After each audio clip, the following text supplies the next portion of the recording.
ಹೆಣ್ಣು ಹೊನ್ನು ಮಣ್ಣು ಈ ಜಗತ್ತಿನಲ್ಲಿ ಏನೇ ಕ್ರೈಮ್ ಆಗಲಿ ಅದರ ಹಿಂದಿರೋದು ಈ ಮೂರೇ ಕಾರಣ. ಅಪರಾಧ ಮಾಡುವಾಗ ಪಾಪಿಗಳ ಮನಸ್ಸಲ್ಲಿ ದುರಾಸೆ, ಮೋಹ, ಆಕ್ರೋಶ, ಕಾಮ ಹೀಗೆ ಏನಿರುತ್ತೋ ಏನೋ ಆಗಬಾರದು ಆಗಿ ಸಿಕ್ಕಿಬಿದ್ದ ಮೇಲೆ ಪ್ರತಿಯೊಬ್ಬ ಅಪರಾಧಿಗೂ ಅನಿಸೋದು ಮನಸ್ಸಿನಲ್ಲಿ ಕಾಡೋ ಮೊದಲ ಮತ್ತು ಕೊನೆಯ ಪ್ರಶ್ನೆ ಒಂದೇ, ಇದೆಲ್ಲ ಬೇಕಿತ್ತ? ಇದೇ ಹೊತ್ತಿನ ವಿಶೇಷ ರಾಮ ರಾಮ. ನಾನು ಕೀರ್ತಿಶ್ರೀ.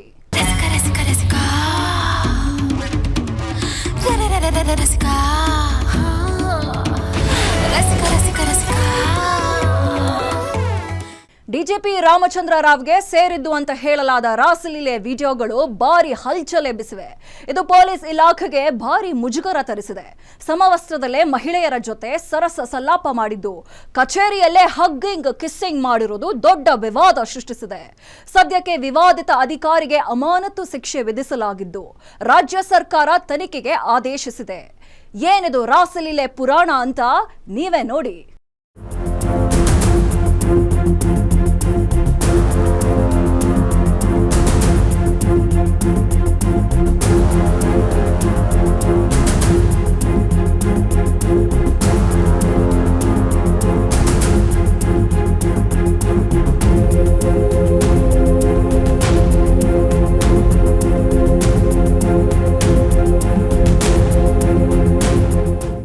ಇದೇ ವಿಡಿಯೋ, ಇದೊಂದೇ ಒಂದು ವಿಡಿಯೋ ಡಿಜಿಪಿ ರಾಮಚಂದ್ರ ರಾವ್ಗೆ ಸೇರಿದ್ದು ಅಂತ ಹೇಳಲಾಗ್ತಿರೋ ವಿಡಿಯೋ ರಾಜ್ಯದಲ್ಲಿ ಫುಲ್ ವೈರಲ್ ಆಗಿದೆ. IPS ಅಧಿಕಾರಿಗೆ ಸೇರಿದ ವಿಡಿಯೋ ಅನ್ನೋದು ಬಯಲಾಗ್ತಿದ್ದಂತೆ ರಾಜ್ಯ ಪೊಲೀಸ್ ಇಲಾಖೆಯ ಮಾನ ಹಾದಿ ಬೀದಿಯಲ್ಲಿ ಹರಾಜಾಗಿದೆ. ಇಡೀ ದೇಶದಲ್ಲೇ ಕರ್ನಾಟಕ ಪೊಲೀಸರು ಅಂದ್ರೆ ವಿಶೇಷ ಗೌರವ ಇತ್ತು, ಅದು ಈಗ ಮಣ್ಣು ಪಾಲಾಗಿದೆ.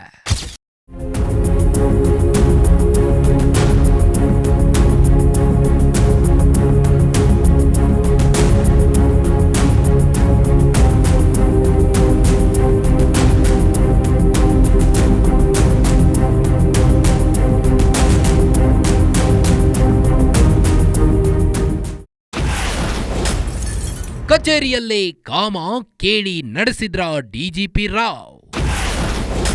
ಸಮವಸ್ತ್ರದಲ್ಲಿಯೇ ಮಹಿಳೆಯರ ಜೊತೆ ಕೂಚ್ ಕೂಚ್.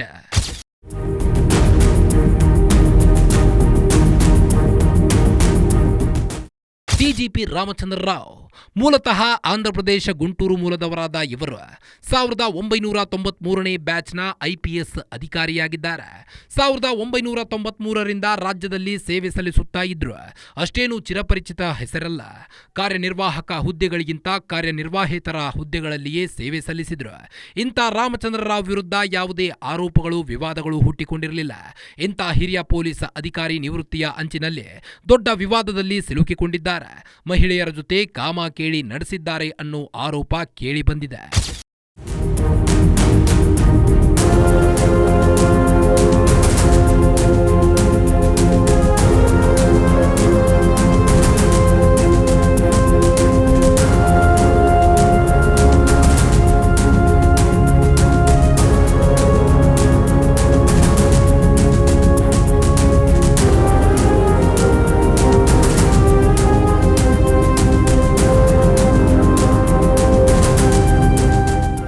ಸುಮಾರು 8 ವರ್ಷಗಳ ಹಿಂದೆ ರಾಮಚಂದ್ರ ರಾವ್ ಬೆಳಗಾವಿ ವಲಯದ IGPಯಾಗಿದ್ರು. ಈ ವೇಳೆ ಮಹಿಳೆಯರ ಜೊತೆ ಕಚೇರಿಯಲ್ಲೇ, ಅದು ಸಮವಸ್ತ್ರ ಧರಿಸಿ ಚಕ್ಕಂದ ಆಡಿದ್ದಾರೆ ಅನ್ನೋ ವಿಡಿಯೋ ಒಂದು ಈಗ ಭಾರಿ ವೈರಲ್ ಆಗಿದೆ. ಒಬ್ಬರಲ್ಲ, ಇಬ್ಬರಲ್ಲ, 3 ಮಹಿಳೆಯರ ಜೊತೆ ಚಕ್ಕಂದ ಆಡಿದ್ದಾರೆ ಅನ್ನೋ ವಿಡಿಯೋ ಹೊರಬರೋ ಮೂಲಕ ಭಾರಿ ವಿವಾದಕ್ಕೆ ಕಾರಣರಾಗಿದ್ದಾರೆ. ಇದರಿಂದಾಗಿ ಇಡೀ ಪೊಲೀಸ್ ಇಲಾಖೆಗೆ ಮುಜುಗರ ತಂದಿದ್ದಾರೆ. ಈ ಕುರಿತು ಸಾಮಾಜಿಕ ಕಾರ್ಯಕರ್ತ ದಿನೇಶ್ ಕಲ್ಲಹಳ್ಳಿ ಸರ್ಕಾರದ ಮುಖ್ಯ ಕಾರ್ಯದರ್ಶಿಗಳಿಗೆ ದೂರು ನೀಡಿ ಕ್ರಮ ಕೈಗೊಳ್ಳಲು ಆಗ್ರಹಿಸಿದ್ದಾರೆ. ರಾಜ್ಯ ಸರ್ಕಾರದ ಅಧೀನದಲ್ಲಿ ಕರ್ತವ್ಯ ನಿರ್ವಹಿಸುತ್ತಿರುವಂಥ ADGP ಆದಂಥ ಶ್ರೀ ರಾಮಚಂದ್ರ ರಾವ್ ಅವರು ನಡೆಸಿರುವಂಥ ರಾಸಲೀಲೆ ಮತ್ತು ಅಶ್ಲೀಲ ಚಿತ್ರಗಳುಳ್ಳ ವಿಡಿಯೋ ಸಾಮಾಜಿಕ ಜಾಲತಾಣದಲ್ಲಿ ಮತ್ತು ದೃಶ್ಯ ಮಾಧ್ಯಮಗಳಲ್ಲಿ ಹರಿದಾಡ್ತಾ ಇದೆ. ಇದು ರಾಜ್ಯ ಸರ್ಕಾರಕ್ಕೆ ನಾಚಿಕೆಗೇಡಿನ ಸಂಗತಿ. ಈ ಕೂಡಲೇ ರಾಜ್ಯ ಸರ್ಕಾರ ಸನ್ಮಾನ್ಯ ಶ್ರೀ ADGP ರಾಮಚಂದ್ರ ರಾವ್ನು ಹುದ್ದೆಯಿಂದ ಈ ಕೂಡಲೇ ಅಮಾನತುಗೊಳಿಸಬೇಕು. ಇಡೀ ಪ್ರಕರಣದ ಬಗ್ಗೆ ಉನ್ನತ ಮಟ್ಟದ ತನಿಖೆಗೆ ವಹಿಸಬೇಕು. ಗೃಹ ಇಲಾಖೆ ಇವತ್ತು ರಾಜ್ಯದಲ್ಲಿ ಮತ್ತು ರಾಷ್ಟ್ರೀಯ ಮಟ್ಟದಲ್ಲಿ ಒಳ್ಳೆಯ ಹೆಸರಿರುವಂಥ ಪೊಲೀಸ್ ಇಲಾಖೆಯಾಗಿರುತ್ತೆ. ಇಂಥ ಅಧಿಕಾರಿಗಳಿಂದ ರಾಜ್ಯದ ಗೃಹ ಇಲಾಖೆಯ ಮಾನ ಬೀದಿಲಿ ಹರಾಜಾಗ್ತಾ ಇದೆ. ರಾಜ್ಯ ಸರ್ಕಾರ ಈ ಕೂಡಲೇ ಇಡೀ ಪ್ರಕರಣವನ್ನು ಉನ್ನತ ಮಟ್ಟದ ತನಿಖೆಗೆ ವಹಿಸಬೇಕು.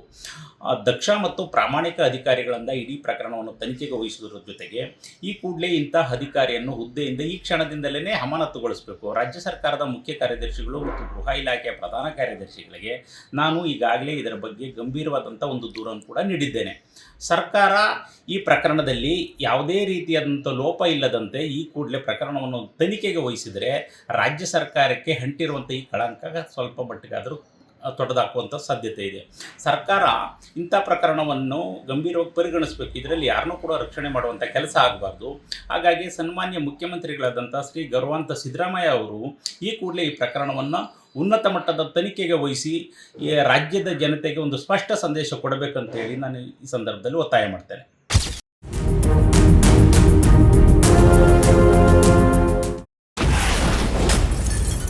ಎಐ ಫ್ಯಾಬ್ರಿಕೇಟೆಡ್ ವಿಡಿಯೋ ಎಂದ ಡಿಜಿಪಿ ರಾವ್. ಕಳಂಕಿತ ಅಧಿಕಾರಿ ಭೇಟಿಯಾಗಲು ಪರಂ ನಿರಾಕರಣೆ. ಯಾವಾಗ ತಮಗೆ ಸಂಬಂಧಿಸಿದ್ದು ಅನ್ನೋ ವಿಡಿಯೋ ಹೊರಬಂತು. ಡಿಜಿಪಿ ರಾಮಚಂದ್ರ ರಾವ್ ಗೃಹ ಸಚಿವ ಡಾಕ್ಟರ್ ಜಿ ಪರಮೇಶ್ವರ್ ಅವರನ್ನ ಭೇಟಿಯಾಗಲು ಮುಂದಾಗಿದ್ರು. ಡಾಕ್ಟರ್ ಪರಮೇಶ್ವರ್ ಮನೆಗೂ ಹೋಗಿದ್ರು. ಆದರೆ ಗೃಹ ಸಚಿವ ಪರಮೇಶ್ವರ್ ಭೇಟಿಗೆ ಅವಕಾಶ ಕೊಡದೆ ವಾಪಸ್ ಕಳಿಸಿದ್ರು. ಈ ಮೂಲಕ ಕಳಂಕಿತ ಅಧಿಕಾರಿಯನ್ನ ಭೇಟಿಯಾಗಲು ಪರಮೇಶ್ವರ್ ನಿರಾಕರಿಸಿದ್ರು. ಪರಮೇಶ್ವರ್ ಭೇಟಿಗೆ ಅವಕಾಶ ಸಿಗದೆ ರಾಮಚಂದ್ರ ರಾವ್ ನಿರಾಸೆಯಿಂದ ಮನೆಯಿಂದ ಹೊರಬಂದಿದ್ರು. ಈ ವೇಳೆ ಮಾತನಾಡಿದ ರಾಮಚಂದ್ರ ರಾವ್, ಈಗ ರಿಲೀಸ್ ಆಗಿರೋ ವಿಡಿಯೋ ಆರ್ಟಿಫಿಷಿಯಲ್ ಇಂಟೆಲಿಜೆನ್ಸ್ ಮೂಲಕ ಸೃಷ್ಟಿಯಾಗಿರೋ ವಿಡಿಯೋ ಆಗಿದೆ. ನನ್ನ ವಿರುದ್ಧ ಷಡ್ಯಂತ್ರ ಮಾಡಿ ಫ್ಯಾಬ್ರಿಕೇಟ್ ಮಾಡಿರೋ ವಿಡಿಯೋ ಇದಾಗಿದೆ ಅಂತ ರಾಮಚಂದ್ರ ರಾವ್ ಸ್ಪಷ್ಟನೆ ಕೊಟ್ಟಿದ್ದಾರೆ. ಇದ್ರ ಬಗ್ಗೆ ನಮಗೆ ಹಳೆ ವಿಡಿಯೋ ಇದು ಅಂತ ಹೇಳ್ತಾ ಇರುವಂತದ್ದು. ಹಳೇದಂದ್ರೆ ಈಗ ಅದು 8 ವರ್ಷ ಹಿಂದೆ ಇದ್ದೇನೆ ನಾನು ಅಲ್ಲಿ ಬೆಲ್ಗಾಮಲ್ಲಿ. ಮುಜುಗರ ಸಹಜವಾಗಿ ಸಾಕಷ್ಟು ಮುಜುಗರ ಆಗಿದೆ. ಅದ್ರ ಬಗ್ಗೆ ನಾವು ಅಡ್ವೊಕೇಟ್ ಮಾತಾಡಿ ನಾವು ಇದು ಕ್ರಮ ತಗೊಳ್ತೀವಿ. ಇದು ನಮಗೆ ಶಾಕಿಂಗ್, ಇಟ್ಸ್ ಆಲ್ ಫ್ಯಾಬ್ರಿಕೇಟೆಡ್, ಸುಳ್ಳು. ಇದು ಆ ವಿಡಿಯೋ ಎಲ್ಲ ಸುಳ್ಳು ಅಂತ ಅನ್ಕೊಂಡು. ನಿಮ್ ಸುಳಿವೇನಾದ್ರು ಇತ್ತ ಸರ್ ಇದ್ರ ಬಗ್ಗೆ ನಮಗೇನು ಐಡಿಯಾ ಇಲ್ಲ. ಯಾವಾಗ ಆಗಿರೋದು, ಇದು ಯಾವಾಗ ಮಾಡಿರೋದು ಗೊತ್ತಿಲ್ಲ. ಆಗಿದ್ರೆ ನನಗೆ ಗೊತ್ತಾಗಲ್ಲ. ಇದ್ರ ಬಗ್ಗೆ ತನಿಖೆ ಆಗ್ಬೇಕಂತೀರಾ? ತನಿಖೆ ಆಗ್ಬೇಕು. ಗೃಹ ಸಚಿವರನ್ನ ಭೇಟಿ ಮಾಡಕ್ ಬಂದಿದ್ದೀರಾ ಸರ್? ಏನ್ ಹೇಳಿ ಬಯಸ್ತೀರಾ ಅವ್ರಿಗೆ? ಏನ್ ಈ ತರ ಸುಳ್ಳು ಮಾಹಿತಿ ಹಬ್ಸ್ತಾ ಇದ್ರು. ಅದೇ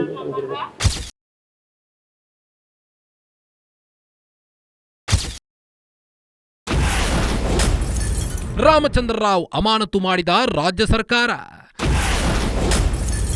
ಯಾರೇ ತಪ್ಪು ಮಾಡಿದರೂ ಬಿಡಲ್ಲ ಎಂದ ಸಚಿವ ಪರಮೇಶ್ವರ್. ಡಿಜಿಪಿ ರಾಮಚಂದ್ರ ರಾವ್ಗೆ ಸೇರಿದ್ದು ಅಂತ ಹೇಳಲಾದ ರಾಸಲೀಲೆ ವಿಡಿಯೋ ಬಯಲಾದ ಬಳಿಕ ಪೊಲೀಸ್ ಇಲಾಖೆಗೆ ದೊಡ್ಡ ಕಳಂಕ ಮೆತ್ತಿಕೊಂಡಿತ್ತು. ಇಡೀ ದೇಶದಲ್ಲೇ ಕರ್ನಾಟಕ ಪೊಲೀಸರ ಮಾನ ಮರ್ಯಾದೆ 3 ಕಾಸಿಗೆ ಹರಾಜಾಗಿತ್ತು.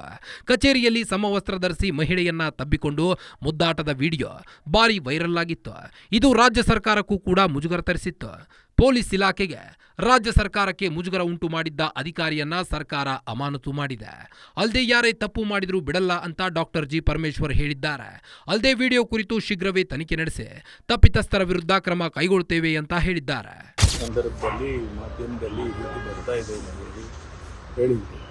ಆಮೇಲೆ ನಮ್ಮ ಅಧಿಕಾರಿಗಳಿಗೆಲ್ಲ ಮಾತನಾಡಿಕೊಂಡು ವಿಷಯಗಳನ್ನು ತಿಳ್ಕೊಂಡು ಮಾನ್ಯ ಮುಖ್ಯಮಂತ್ರಿಗಳಿಗೆ ಮಾತನಾಡಿ, ಮುಖ್ಯಮಂತ್ರಿಗಳು ಟೂರ್ನಲ್ಲಿ ಮಾತಾಡಿ ಇದೆಲ್ಲ ಈ ರೀತಿ ಆಗಿದೆ, ತಕ್ಷಣ ನಾವು ಇದರ ಬಗ್ಗೆ ಕ್ರಮ ತಗೋಬೇಕು, ಇಂಥದ್ದನ್ನೆಲ್ಲ ಇಲಾಖೆಯಲ್ಲಿ ನಡೆಯೋದಕ್ಕೆ ಬಿಡಬಾರ್ದು. ಯಾವ ಕಾರಣಕ್ಕೂ ಅವ್ರು ಎಷ್ಟೇ ದೊಡ್ಡವರಿರಲಿ, ಹಿರಿಯವರಿರಲಿ, ಯಾರೇ ಇರಲಿ ಅಂತ ಹೇಳಿದ ಮೇಲೆ ಅವರು ಕೂಡ ಸೂಚನೆ ಕೊಟ್ಟು ಇಮಿಡಿಯೇಟಾಗಿ ಅವರಿಗೆ ಸಸ್ಪೆಂಡ್ ಮಾಡಿ ಎನ್ಕ್ವೈರಿ ಮಾಡಿ, ಆಮೇಲೆ ಅವರಿಗೆ ಅವರೇನೋ ಹೇಳಿಕೆ ಕೊಟ್ಟಿದ್ದಾರೆ ಅದು ಸುಳ್ಳು ಹಾಗೆ ಅಂತೇಳಿ, ಅಂಥದ್ದೇನಾದ್ರು ಇದ್ದರೆ ಅದೇ ಆನಂತರ ನೋಡೋಣ. ಆದರೆ ಮೇಲ್ನೋಟಕ್ಕೆ ಇದು ಕಾಣಿಸ್ತಾ ಇರೋದ್ರಿಂದ ಅದನ್ನು ಇದು ಯಾರಿಗೂ ಗೌರವ ತರೋದಿಲ್ಲ ಅಂತ ಹೇಳಿ ಸಸ್ಪೆಂಡ್ ಮಾಡಿದ್ವಿ. ಮುಂದೆ ಎನ್ಕ್ವೈರಿ ಆಗುತ್ತೆ. ಎನ್ಕ್ವೈರಿ ಆದಮೇಲೆ ಅದರ ಬೇರೆ ಬೇರೆ ಆಯಾಮಗಳೇನಿದೆ ಅದನ್ನೆಲ್ಲ ತಿಳ್ಕೊಂಡು ಆನಂತರ ಮುಂದಿನ ಕ್ರಮ ತಗೊಳ್ತೀವಿ. ವಿಡಿಯೋ ಬಳಿಕ ಡಿಜಿಪಿ ರಾವ್ ಆಡಿಯೋ ಕೂಡ ವೈರಲ್. ಬೆಳ್ಳಂಬೆಳಗ್ಗೆ ಮಹಿಳೆಗೆ ಕರೆ ಮಾಡಿ ಆಡಿದ್ರ ಪೋಲಿ ಮಾತು. ಎಷ್ಟು ಕಾಲ್ ಮಾಡ್ತಾ ಇದ್ದೆ, ನಿಮ್ ಮಿಸ್ ಮಾಡ್ಕೋತಾ ಇದ್ದೆ. ಪ್ರಾಮಿಸ್ ಸೋಮವಾರ ಬೆಳಗ್ಗೆ ಡಿಜಿಪಿ ರಾಮಚಂದ್ರ ರಾವ್ಗೆ ಸೇರಿದ್ದ ಅನ್ನೋ ವಿಡಿಯೋ ರಿಲೀಸ್ ಆಗಿತ್ತು. ಈ ವಿಡಿಯೋ ಇಡೀ ರಾಜ್ಯದಲ್ಲಿ ಭಾರಿ ಹಲ್ಚಲ್ ಸೃಷ್ಟಿಸಿತ್ತು. ಇದರಿಂದ ರಾಜ್ಯ ಪೊಲೀಸ್ ಇಲಾಖೆ ತಲೆ ತಗ್ಗಿಸುವಂತೆ ಆಗಿತ್ತು. ವಿಡಿಯೋ ಕುರಿತ ವಿವಾದ ತಣ್ಣಗಾಗುವ ಮೊದಲೇ ರಾಮಚಂದ್ರ ರಾವ್ಗೆ ಸೇರಿದ್ದು ಅಂತ ಹೇಳಲಾದ ಆಡಿಯೋಗಳು ವೈರಲ್ ಆಗಿವೆ. ಸುಮಾರು ಆಡಿಯೋಗಳು ವೈರಲ್ ಆಗಿದ್ದು ಬೆಳ್ಳಂಬೆಳಗ್ಗೆ ಮಹಿಳೆಯೊಬ್ಬರ ಜೊತೆ ಪೋಲಿಯಾಗಿ ಮಾತನಾಡಿರೋ ಆರೋಪ ಕೇಳಿಬಂದಿದೆ. ಅದರಲ್ಲಿ ರಾಮಚಂದ್ರ ರಾವ್ ಅವರದ್ದು ಅಂತ ಹೇಳಲಾಗ್ತಿರೋ ಒಂದು ಆಡಿಯೋದಲ್ಲಿ ಏನು ಮಾತನಾಡಿದ್ದಾರೆ ಅಂತ ಕೇಳಿಸಿಕೊಳ್ಳಿ. ಹಲೋ, ಏನ್ರಿ ಬಾಸ್? ಬ್ರೇಕ್ಫಾಸ್ಟ್ ಆಯ್ತಾ ಸರ್? ಬ್ರೇಕ್ಫಾಸ್ಟ್ ಆಯ್ತು. ಮತ್ತೆ ನೀವು ಎದ್ದಿದ್ರೆ ಇನ್ನೂ ಬೆಡ್ ಮೇಲೆ ಇದ್ವಿ. ಇಲ್ಲ, ಎದ್ದಿದ್ದೀನಿ ನೋಡಿ. ಬೆಡ್ ಮೇಲೆ ಇದ್ವಿ, ಬರೋಣ ಅಂತ. ಮತ್ತೆ ಬನ್ನಿ. ಬೆಡ್ ಮೇಲೆ ಇಲ್ಲ ಅಂತ ಹೇಳಿ. ಇವ್ರು ಅಲ್ಲಿ ಚಿಕ್ಕಕ್ಕೆ ಹೋಗ್ತದ ಏನ್ರಿ? ಬಂದ್ರೆ ಬಹಳ ಒಳ್ಳೇದಾಗತ್ತೆ. ಇಲ್ಲಾಂದ್ರೆ ನಾನೇ ಬಂದ್ಬಿಡ್ತೀನಿ ಅವತ್ತು. ನಿಮ್ ನೋಡ್ಬೇಕು ಅನ್ನಿಸ್ತದೆ. ಹೌದು. ಮತ್ತೆ ಮುದ್ದಂಗ್ ಮಾತಾಡಿದ್ರೆ ನೋಡ್ಬೇಕು ಅನ್ಸಲ್ರಿ ನಿಮ್ಗೆ? ನಿಮ್ಗೆ ಹಂಗ ಅನಿಸ್, ನಮ್ಗೆ ಹೆಂಗ ಅನಿಸ್ತದೆ? ಮತ್ತೆ ತುಂಬಾ ಮಿಸ್ ಮಾಡ್ಕೊತಾ ಇದೀನಿ ನಾನು ಇವಾಗ. ಇವತ್ತು ಬರ್ತೀನಿ ನೋಡ್ರಿ, ನಂಗೆ ಗೊತ್ತಿಲ್ಲ, ನಿಮ್ಮ ಹತ್ರ ಬರ್ಲೇಬೇಕು. ಹೌದಾ?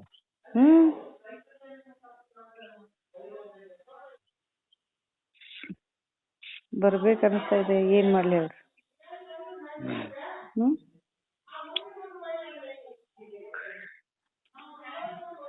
ಬಂದು ಎಲ್ಲಿರ್ತೀವಿ? ಬಂದು ಆಫೀಸಲ್ಲಿ ನಿಮ್ಗೆ ಗಟ್ಟಿಗೆ ಹಪ್ಕೊಂಡು ಕೀಸ್ ಕೊಟ್ಟು ಅಂದ್ರೆ ಬೇಗನೆ ಬರ್ಬೇಕಾಗ. ಬೇಗ ಬರ್ಲಾ? ಹೋಟ್ಲ್ ಬುಕ್ ಮಾಡ್ಲಾ? ಯಾವುದು? ಅಲ್ಲಿ ಯಾರಾದ್ರೂ ನೋಡಿದ್ರೆ ಭಯ ಆಗುತ್ತೆ ಅಂತ. ಇಲ್ಲ, ರೂಮಲ್ಲಿ ನಾವು ಇರ್ತೀವಿ. ಮಾಡ್ತೀರಾ? ನಾನು ಬರ್ತೀನಿ, ಹೋಗ್ತೀನಿ. ಹ್ಮ್. ಒಬ್ಬರೇ ಬರ್ತೀರಾ ಹಿಂಗೆ? ಕರ್ಕೊಂಡು ಹೋಗ್ತೇನೆ ಅಂದಾಳೆ ಕಾಜೂನ್ಗೆ. ಸಿನಿಮಾಗೆ ಎಲ್ಲಾದ್ರೂ ಕರ್ಕೊಂಡು ಹೋಗ್ತೇನೆ ಅಂದಾಳ್ರಿ ಅವನಿಗೆ. ನಾನಷ್ಟೇ ನಿಮ್ಮ ಹತ್ರ ಒಬ್ಬರೇ ಬರ್ತೀನಿ. ನಿಕ್ಕು ಹೋಗು. ಪ್ಲಾನ್ ಮಾಡಿದ್ರೆ ಮಾಡು. ಕನ್ಫರ್ಮ್ ಮಾಡಿದ್ರೆ ನಾನು ಬುಕ್ ಮಾಡ್ತೀನಿ. ನೀವು ಹೇಳ್ದಂಗೆ, ನೀವು ಹೆಂಗೆ ಹೇಳ್ತೀರ ಹಂಗೆ ಕನ್ಫರ್ಮ್.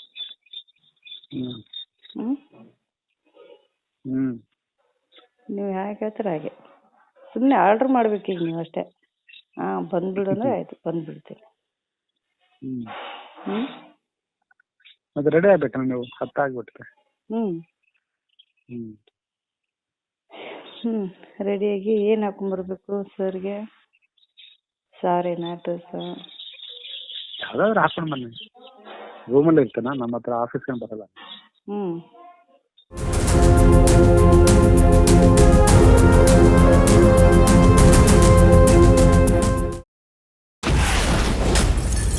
ರಾಮಚಂದ್ರ ರಾವ್ ನಿವೃತ್ತಿಗೆ ಇರೋದೇ 4 ತಿಂಗಳು.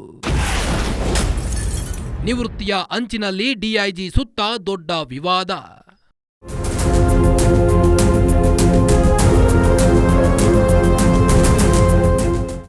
1993ನೇ ಬ್ಯಾಚ್ನ IPS ಅಧಿಕಾರಿಯಾಗಿರೋ ರಾಮಚಂದ್ರ ರಾವ್ ಈ ವರ್ಷದ ಮೇ 31ರಂದು ನಿವೃತ್ತಿಯಾಗಬೇಕಿತ್ತು. ಕೇವಲ 4 ತಿಂಗಳು ಕಳೆದಿದ್ರೆ ರಿಟೈರ್ಡ್ ಆಗ್ತಿದ್ರು. ರಾಮಚಂದ್ರ ರಾವ್ ನಿವೃತ್ತಿಯ ಅಂಚಿನಲ್ಲಿ ಡಿಜಿಪಿ ಸುತ್ತ ದೊಡ್ಡ ವಿವಾದ ಸೃಷ್ಟಿಯಾಗಿದೆ. ಇದರಿಂದ ಡಿಜಿಪಿ ರಾಮಚಂದ್ರ ರಾವ್ರನ್ನ ಸರ್ಕಾರ ಸೇವೆಯಿಂದ ವಜಾ ಮಾಡುತ್ತಾ ಅನ್ನೋ ಪ್ರಶ್ನೆ ಈಗ ಎದ್ದಿದೆ. ಈಗಾಗಲೇ ಅವರನ್ನ ಸೇವೆಯಿಂದ ಅಮಾನತು ಮಾಡಲಾಗಿದೆ. ಆದರೆ ಅವರನ್ನ ಸೇವೆಯಿಂದ ವಜಾ ಮಾಡಬೇಕು ಅನ್ನೋ ಒತ್ತಡ ಹೆಚ್ಚಿದೆ. ಒಂದು ವೇಳೆ ಹಾಗೇನಾದ್ರೂ ಆದ್ರೆ ರಾಮಚಂದ್ರ ರಾವ್ಗೆ ನಿವೃತ್ತಿಯ ಬಳಿಕ ಸಿಗೋ ಯಾವ ಸವಲತ್ತುಗಳು ಕೂಡ ಸಿಗಲ್ಲ. ಹೀಗಾಗಿ ಸರ್ಕಾರ ಡಿಜಿ ರಾಮಚಂದ್ರ ರಾವ್ ವಿರುದ್ಧ ಸರ್ಕಾರ ಯಾವ ಕ್ರಮ ಕೈಗೊಳ್ಳುತ್ತೆ ಅನ್ನೋದು ತೀವ್ರ ಕುತೂಹಲ ಮೂಡಿಸಿದೆ.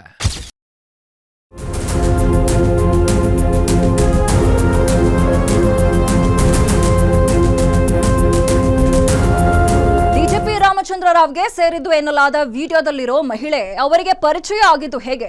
1993ರಿಂದ ರಾಜ್ಯದಲ್ಲಿ IPS ಅಧಿಕಾರಿಯಾಗಿದ್ದ ಜನರಿಗೆ ಅಷ್ಟೊಂದು ಪರಿಚಯವಿಲ್ಲದ ಅಧಿಕಾರಿ ನಿವೃತ್ತಿಯ ಅಂಚಿನಲ್ಲಿ ವಿವಾದ ಮೇಲೆ ವಿವಾದದಲ್ಲಿ ಸಿಲುಕಿದ್ದಾರೆ. ವಿವಾದಗಳ ಮೂಲಕ ರಾಜ್ಯದ ಜನರಿಗೆ ರಾಮಚಂದ್ರ ರಾವ್ ಚಿರಪರಿಚಿತರಾಗಿ ಇದಕ್ಕೂ ಮೊದಲು ರಾಮಚಂದ್ರ ರಾವ್ ವಿವಾದದಲ್ಲಿ ಸಿಲುಕಿದ್ರು. 1993ರಿಂದ ರಾಮಚಂದ್ರ ರಾವ್ ರಾಜ್ಯದಲ್ಲಿ IPS ಅಧಿಕಾರಿಯಾಗಿ ಸೇವೆ ಸಲ್ಲಿಸುತ್ತಿದ್ದಾರೆ. ಆದರೂ ಹೆಚ್ಚಿನವರಿಗೆ ಅವರ ಪರಿಚಯ ಇಲ್ಲ.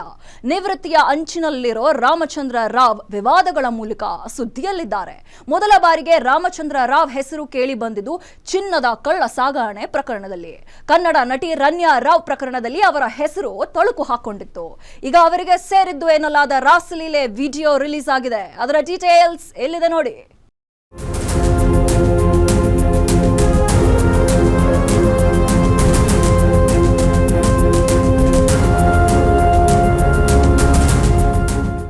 ಸಾವಿರದ 1993ನೇ ಬ್ಯಾಚ್ನ IPS ಅಧಿಕಾರಿಯಾಗಿರೋ ರಾಮಚಂದ್ರ ರಾವ್ ಅವರು ಎಕ್ಸಿಕ್ಯೂಟಿವ್ ಹುದ್ದೆಗಳಲ್ಲಿ ಹೆಚ್ಚಿನ ಅವಧಿಗೆ ಸೇವೆ ಸಲ್ಲಿಸಿದ್ದಾರೆ. ಹೀಗಾಗಿ ಹೆಚ್ಚಿನ ಜನರಿಗೆ ಅವರ ಪರಿಚಯವಿರಲಿಲ್ಲ.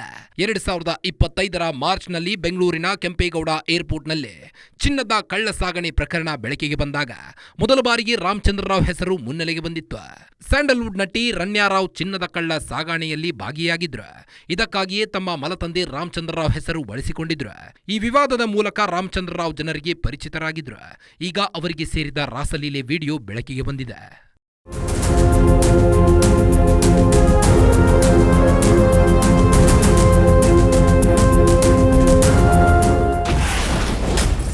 ದೂರು ನೀಡಲು ಬಂದಿದ್ದವರನ್ನೇ ಬಲೆಗೆ ಬೀಳಿಸಿದ್ರ DGP. ಮಹಿಳೆಯ ಅಸಹಾಯಕತೆಯನ್ನ ಬಳಸಿಕೊಂಡ್ರ ರಾವ್.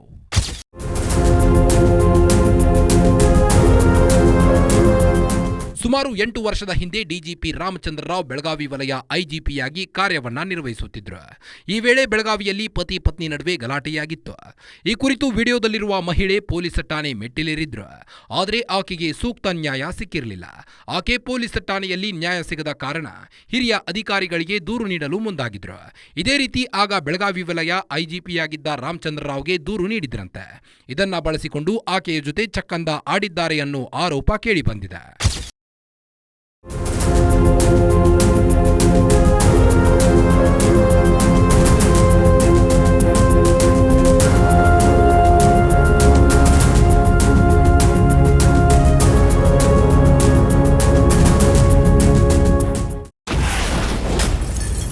ರಾಮಚಂದ್ರ ರಾವ್ ಕೇಸ್ ವರದಿ ಸಲ್ಲಿಕೆಗೆ ಆದೇಶ.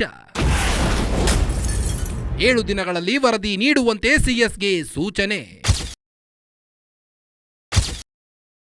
DGP ರಾಮಚಂದ್ರ ರಾವ್ಗೆ ಸೇರಿದ್ದು ಎನ್ನಲಾದ ವಿಡಿಯೋಗಳು ಭಾರಿ ಹಲ್ಚಲ್ ಎಬ್ಬಿಸಿವೆ. ಇದರಿಂದ ಪೊಲೀಸ್ ಇಲಾಖೆ ಮತ್ತು ರಾಜ್ಯ ಸರ್ಕಾರಕ್ಕೆ ಭಾರಿ ಮುಜುಗರ ಉಂಟಾಗಿದೆ. ಪೊಲೀಸ್ ಇಲಾಖೆಯ ಮಾನ ಮರ್ಯಾದೆ ಹಾದಿ ಬೀದಿಯಲ್ಲಿ ಹರಾಜಾಗಿದೆ. ಹೀಗಾಗಿ ತಕ್ಷಣವೇ ಜಾರಿಗೆ ಬರುವಂತೆ ಅವರನ್ನ ಅಮಾನತು ಮಾಡಲಾಗಿದೆ. ರಾಜ್ಯ ಸರ್ಕಾರಕ್ಕೆ ಪ್ರಕರಣದಿಂದ ಕೆಟ್ಟ ಹೆಸರು ಬಂದಿದೆ. ಹೀಗಾಗಿ ರಾಮಚಂದ್ರ ರಾವ್ ಪ್ರಕರಣದಲ್ಲಿ ವರದಿ ಸಲ್ಲಿಕೆಗೆ ಆದೇಶ ಮಾಡಲಾಗಿದೆ. ಅಲ್ಲದೆ 7 ದಿನಗಳಲ್ಲಿ ಪ್ರಕರಣದ ಸಂಪೂರ್ಣ ತನಿಖೆ ನಡೆಸಿ ವರದಿ ನೀಡುವಂತೆ ಸರ್ಕಾರದ ಮುಖ್ಯ ಕಾರ್ಯದರ್ಶಿ IGPಗೆ ಸೂಚನೆ ನೀಡಲಾಗಿದೆ.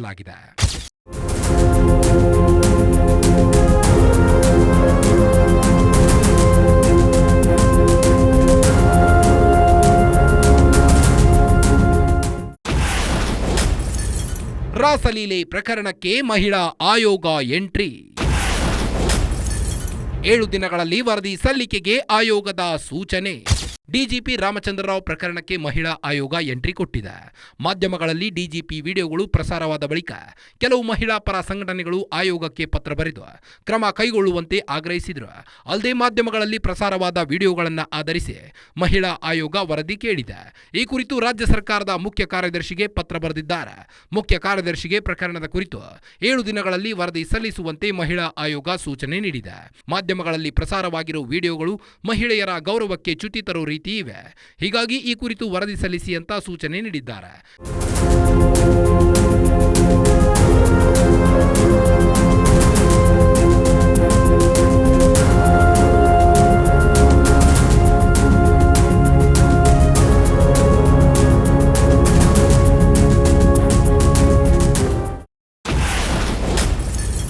ನಿವೃತ್ತ ನಿವೃತ್ತಿಯ ಅಂಚಿನಲ್ಲಿ ವಿವಾದಕ್ಕೆ ಸಿಲುಕಿದ ಡಿಜಿಪಿ. 2025ರಲ್ಲಿ ಚಿನ್ನ ಕಳ್ಳ ಸಾಗಣೆ ಪ್ರಕರಣದಲ್ಲಿ ಹೆಸರು.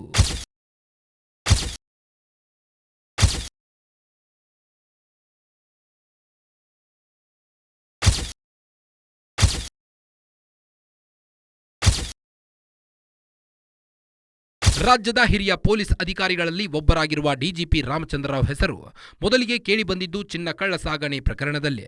ಮಾರ್ಚ್ 2025ರಲ್ಲಿ ಬೆಂಗಳೂರಿನ ಕೆಂಪೇಗೌಡ ಇಂಟರ್ನ್ಯಾಷನಲ್ ಏರ್ಪೋರ್ಟ್ ಚಿನ್ನ ಕಳ್ಳ ಸಾಗಣೆ ಜಾಲವನ್ನ ಪತ್ತೆ ಹಚ್ಚಿದ್ರು. ಈ ಪ್ರಕರಣದಲ್ಲಿ ಸ್ಯಾಂಡಲ್ವುಡ್ ನಟಿ ರಣ್ಯಾ ರಾವ್ ಅರೆಸ್ಟ್ ಆಗಿದ್ರು. ಆಕೆಯ ಹಿನ್ನೆಲೆ ಕೆದಕುತ್ತಾ ಹೋದಾಗ ಆಕೆ ರಾಮಚಂದ್ರ ರಾವ್ ಮಲಮಗಳು ಅನ್ನೋದು ಬೆಳಕಿಗೆ ಬಂದಿತ್ತು. ಅಲ್ಲಿಗೆ ಮೊದಲ ಬಾರಿಗೆ ರಾಮಚಂದ್ರ ರಾವ್ ಹೆಸರು ವಿವಾದದಲ್ಲಿ ಸಿಲುಕಿಕೊಂಡಿತ್ತು. ಅಲ್ಲಿಂದ ಶುರುವಾದ ವಿವಾದಗಳ ಸರಮಾಲೆ ಇಲ್ಲಿಯವರೆಗೆ ಬಂದು ನಿಂತಿವೆ.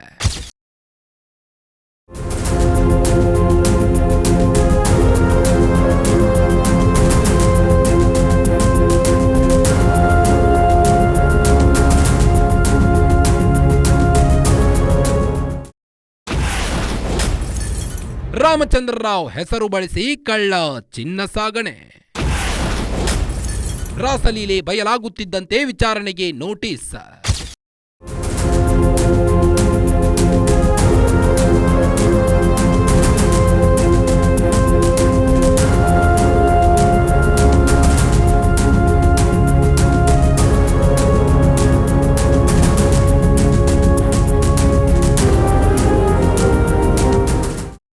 ಸಾಮಾನ್ಯವಾಗಿ ಏರ್ಪೋರ್ಟ್ಗಳಲ್ಲಿ ವಿಐಪಿಗಳಿಗೆ ಪ್ರತ್ಯೇಕ ಪ್ರವೇಶ ಅವಕಾಶವಿರುತ್ತೆ. ಇದನ್ನೇ ಬಂಡವಾಳ ಮಾಡಿಕೊಂಡಿದ್ದ ರಣ್ಯಾ ರಾವ್ ತಮ್ಮ ಮಲತಂದೆಯ ಹೆಸರು ಬಳಸಿ ದುಬೈನಿಂದ ಚಿನ್ನ ಕಳ್ಳ ಸಾಗಣೆ ಮಾಡೋಕೆ ಶುರು ಮಾಡಿದ್ರು. ಇದಕ್ಕೆ ಆಕೆಯ ಪರಿಚಿತರಾದ ತರುಣ್ ರಾಜು ಮತ್ತು ಸಾಹಿಲ್ ಜೈನ್ ಸಾಥ್ ನೀಡುತ್ತಿದ್ರು ಅನ್ನೋದು ತನಿಖೆಯಲ್ಲಿ ಗೊತ್ತಾಗಿತ್ತು. ರಾಮಚಂದ್ರ ರಾವ್ ವಿಐಪಿ ಸ್ಟೇಟಸ್ ಬಳಸಿ ಕೋಟ್ಯಾಂತರ ರೂಪಾಯಿ ಮೌಲ್ಯದ ಚಿನ್ನವನ್ನ ಕಳ್ಳ ಸಾಗಣೆ ಮಾಡಿರುವ ವಿಚಾರ ಬಯಲಿಗೆ ಬಂದಿತ್ತು. ಈಗ ರಾಸಲೀಲೆ ವಿಡಿಯೋಗಳು ಬಯಲಾಗುತ್ತಿದ್ದಂತೆ ಈ ಪ್ರಕರಣದಲ್ಲಿ ವಿಚಾರಣೆಗೆ ಹಾಜರಾಗುವಂತೆ ರಾಮಚಂದ್ರ ರಾವ್ಗೆ ಇಲಾಖಾ ನೋಟಿಸ್ ಹೊರಡಿಸಲಾಗಿದೆ.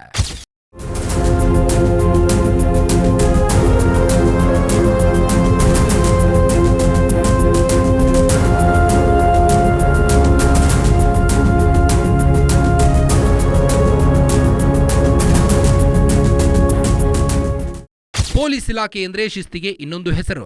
ಶಿಸ್ತು, ಸಂಯಮ, ಆದೇಶ ಪಾಲನೆಯಲ್ಲಿ ಈ ಇಲಾಖೆಗೆ ಸಾಟಿ ಇರೋ ಮತ್ತೊಂದು ಇಲಾಖೆ ಇಲ್ಲ. ಪೊಲೀಸರು ಯಾರು ಹೇಳಿದ್ರೆ ಕೇಳ್ತಾರೋ ಇಲ್ವೋ ಗೊತ್ತಿಲ್ಲ. ತಮ್ಮ ಮೇಲಾಧಿಕಾರಿಗಳು ಹೇಳಿದ್ದನ್ನ ಚಾಚು ತಪ್ಪದೆ ಪಾಲಿಸ್ತಾರೆ. ಹೀಗಾಗಿಯೇ ಇದನ್ನ ಶಿಸ್ತಿನ ಇಲಾಖೆ ಅಂತ ಕರೀತಾರೆ. ಇಂಥ ಶಿಸ್ತಿನ ಇಲಾಖೆಯಲ್ಲಿ ರಾಮಚಂದ್ರ ರಾವ್ರಂತಹ ಅಶಿಸ್ತಿನ ಅಧಿಕಾರಿಗಳು ಇರೋದು ಇಲಾಖೆಗೆ ಮಸಿ ಬೆಳೆದಂತಾಗಿದೆ. ಹೀಗಾಗಿಯೇ ಸರ್ಕಾರ, ಪೊಲೀಸ್ ಇಲಾಖೆ ಈ ಪ್ರಕರಣವನ್ನ ಗಂಭೀರವಾಗಿ ಪರಿಗಣಿಸಿದೆ. ಸದ್ಯಕ್ಕೆ ರಾಮಚಂದ್ರ ರಾವ್ ಅಮಾನತು ಮಾಡಿರೋ ಸರ್ಕಾರ ಕೇಸ್ನ ಸಂಪೂರ್ಣ ವರದಿ ನೀಡಲು ಸೂಚನೆ ನೀಡಿದೆ.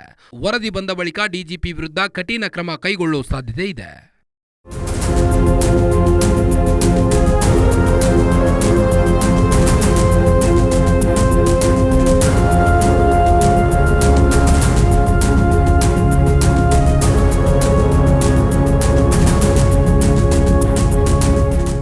ಒಟ್ನಲ್ಲಿ ಸುಮಾರು 30 ವರ್ಷಕ್ಕೂ ಹೆಚ್ಚು ಕಾಲ ರಾಜ್ಯದಲ್ಲಿ ಐಪಿಎಸ್ ಅಧಿಕಾರಿಯಾಗಿದ್ದ ರಾಮಚಂದ್ರ ರಾವ್ಗೆ ನಿವೃತ್ತಿಯ ಅಂಚಿನಲ್ಲಿ ವಿವಾದದ ಮೇಲೆ ವಿವಾದ ಸುತ್ತಕೊಳ್ತಿದೆ. ಬೇಡದ ವಿವಾದಗಳಲ್ಲಿ ಸಿಲುಕಿ ರಾಮಚಂದ್ರ ರಾವ್ ಜನರಿಗೆ ಪರಿಚಯರಾಗ್ತಿದ್ದಾರೆ. ಸದ್ಯಕ್ಕೆ ಸರ್ಕಾರ ಕಳಂಕಿತ ಅಧಿಕಾರಿಯನ್ನ ಸೇವೆಯಿಂದ ಅಮಾನತು ಮಾಡಿದೆ. ಅವರಿಗೆ ಸೇರಿದ್ದು ಎನ್ನಲಾದ ರಾಸಲೀಲೆ ವಿಡಿಯೋ ಕುರಿತು ತನಿಖೆಗೆ ಆದೇಶಿಸಿದೆ. ಹೀಗಾಗಿ ಮುಂದಿನ ದಿನಗಳಲ್ಲಿ ಇನ್ನು ಏನೇನಾಗುತ್ತೋ ಅನ್ನೋದನ್ನ ಕುತೂಹಲ ಮೂಡಿಸಿದೆ. ಇದಾಗಿತ್ತು ಈ ಹೊತ್ತಿನ ವಿಶೇಷ. ನೋಡ್ತಾ ಇರಿ ಇದು ಗ್ಯಾರಂಟಿ ನ್ಯೂಸ್, ಸುದ್ದಿ ಖಚಿತ, ನ್ಯಾಯ ನಿಶ್ಚಿತ.